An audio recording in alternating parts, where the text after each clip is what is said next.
বেড়ে পাকা দেবাংশু, গলা টিপলে দুধ বেরোবে। রচনার প্রাক্তন বিজেপিতে। রচনার নাম না করে বললেন উনিও আসবেন। লকেট।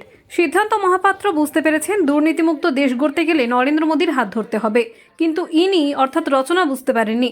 ভুল করে চলে এসেছেন দিদি নাম্বার 1 থেকে। ওনাকে পস্তাতে হবে পরে। না জেনে কোনো দলে এলাম, আসতে যদি হতো তাহলে নরেন্দ্র মোদীজির হাত ধরতে হতো।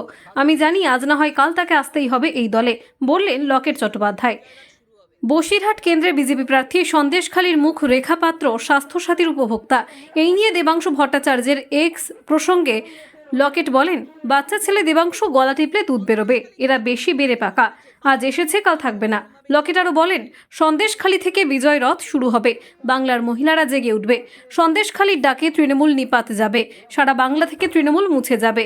তৃণমূলের সংস্কৃতি বলে কিছু নেই, ওদের মালিক যা বলে সেনারা তাই শোনে। রচনার প্রাক্তন স্বামী সিদ্ধান্ত মহাপাত্র বিজেপিতে যোগদান প্রসঙ্গে বলেন, সবাই বিজেপির হাত ধরছে, নরেন্দ্র মোদীর নেতৃত্বে ভারত এগিয়ে চলেছে। উড়িষ্যার উনি একজন খুব বড় সেলিব্রিটি, আমরা একসাথে যখন কাজ করেছি উনি দারুণ কাজ করতেন, একজন স্টার। উনি বুঝতে পেরেছেন দুর্নীতিমুক্ত দেশ গড়তে গেলে নরেন্দ্র মোদীর হাত ধরতে হবে, কিন্তু ইনি রচনা বুঝতে পারেননি। ভুল করে চলে এসেছেন দিদি নাম্বার 1 থেকে। ভুল করে রাজনীতিতে না জেনে চলে এসেছেন, ওনাকে পস্তাতে হবে পরে। না জেনে কোন দলে এলাম, আসতে যদি হতো তাহলে নরেন্দ্র মোদীজির হাত ধরতে হতো। আমি জানি আজ না হয় কাল তাকে আসতেই হবে এই দলে। তৃণমূলে নিষ্ক্রিয়, বিজেপিতে অতি সক্রিয় পুলিশ। ব্যান্ডেল পুলিশ ফাঁড়ির সামনে বিক্ষোভ বিজেপির। হুগলির বিজেপি প্রার্থী লকেট চট্টোপাধ্যায় এসে পুলিশের সঙ্গে কথা বলেন।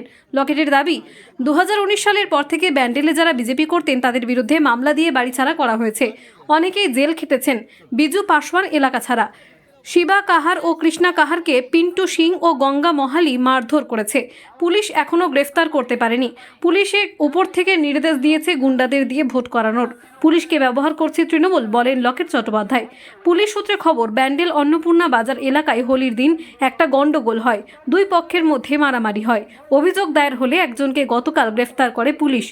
সন্দেশখালী যেভাবে জেগে উঠেছে, সন্দেশখালী থেকে বিজয়রথ শুরু হবে। সন্দেশখালী যেভাবে মহিলারা জেগে উঠেছে, বাংলার মহিলারা ওই রকম ভাবে জেগে উঠেছে। বাংলার মহিলারা জেগে উঠবে। সন্দেশখালী দিচ্ছে ডাক, তৃণমূল নিপাত যাক। এই স্লোগান যেটা উঠেছে, সারা বাংলা থেকে তৃণমূল মুছে যাবে। মহিলা মুখ্যমন্ত্রী হয়ে মহিলাদেরকে উনি পায়ের ওপর, মানে বুকের ওপর পা তুলে মেরেছেন। এই জিনিস ইতিহাসে থাকবে যে মহিলা মুখ্যমন্ত্রী হয়ে মহিলাদের বুকের ওপর পা তুলেছেন উনি। সুতরাং এই যে এরা কখনো এগিয়ে যেতে পারে না, এদের বিনাশ হবেই। অমৃতা রায়কে কটাক্ষ করতে গিয়ে মহুয়া মৈত্র বলছে রাজা রামমোহন আর রানী বলতে রাসমণিকে চেনেন। এই মন্তব্য কৃষ্ণনগর তৃণমূলে তিনি প্রার্থী।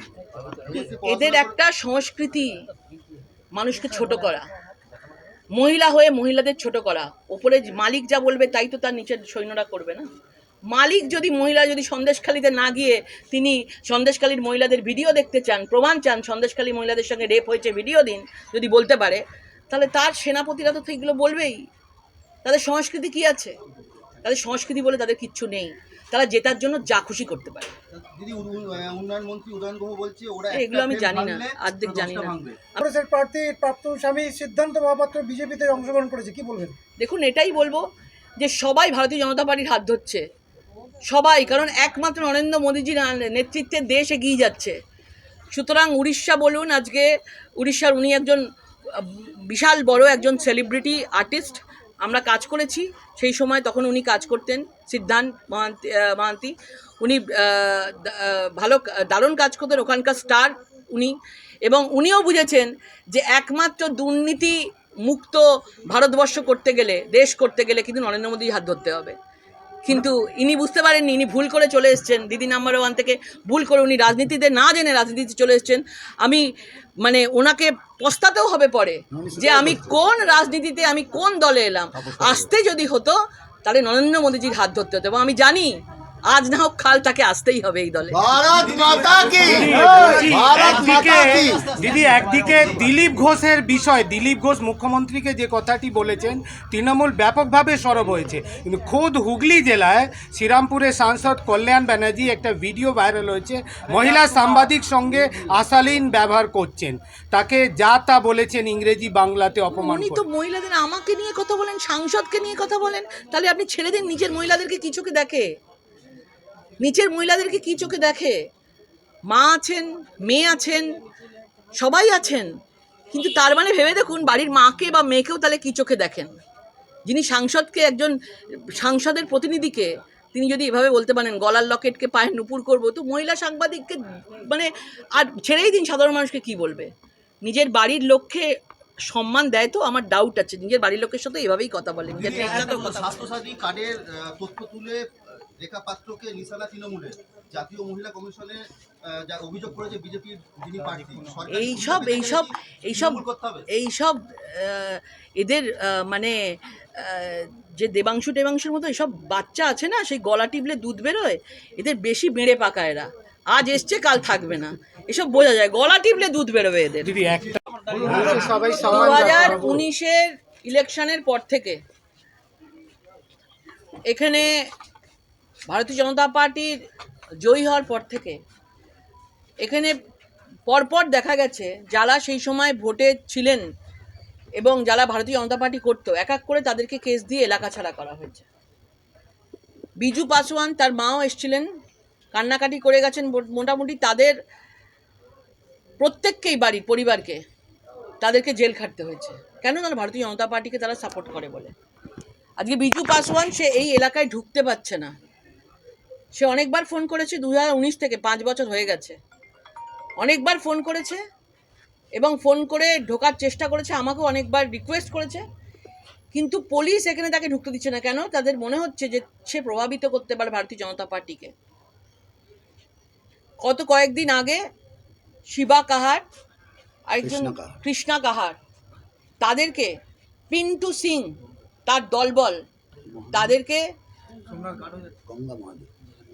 গঙ্গা মহালি আর পিন্টু সিং দুজন তারা মারধর করেছে, মহিলাদের গায়ে হাত দিচ্ছে, বাড়ি থেকে টেনে টেনে নিয়ে এসে মারছে, এখনো পর্যন্ত পুলিশের সামনে মারছে, কিন্তু পুলিশ এখনো পর্যন্ত পিন্টু সিংকে গ্রেপ্তার করতে পারেনি। ওতে তদন্ত চলছে। পুলিশ চাইলে, ইচ্ছে করলে পারে না করতে। একের পর এক পুলিশ প্রশাসন থেকে, পুলিশ অ্যাডমিনিস্ট্রেশনকে ওপর থেকে নির্দেশ দেওয়া আছে যে গুন্ডা বদমাইশগুলোকে বাইরে ছেড়ে রাখতে হবে এবং তারা যেন ভারতীয় জনতা পার্টির লোকগুলোকে তারা যেন মানে মারধর করে ঘরে ঢুকিয়ে দিতে পারে। এটা হচ্ছে এবারে ভোট করানোর স্ট্র্যাটেজি তারা তৈরি করেছে। মানুষের ভোট তো পাবে না, গুন্ডারা যাতে ভোট করাতে পারে তার জন্য আমরা এখানে এসেছি। আমাদের বলে গেছি, পুলিশ কোনো অ্যাকশন নিচ্ছে না, পুলিশ বলছে আমাদের তদন্ত চলছে। দেখেই মনে হচ্ছে পুলিশ পুরো টেবিলের তলায় ঢুকে গেছে। মমতা ব্যানার্জি, অভিষেক বন্দ্যোপাধ্যায়, এই পিসি ভাইপো দুজন পরিবারকে বজায় রাখতে গিয়ে তারা পুলিশ প্রশাসনকে ইউজ করছে যে এই ভোট করানোর জন্য। মানুষ কিন্তু ওদের ওপর আর কোনো আস্থা রাখেনি।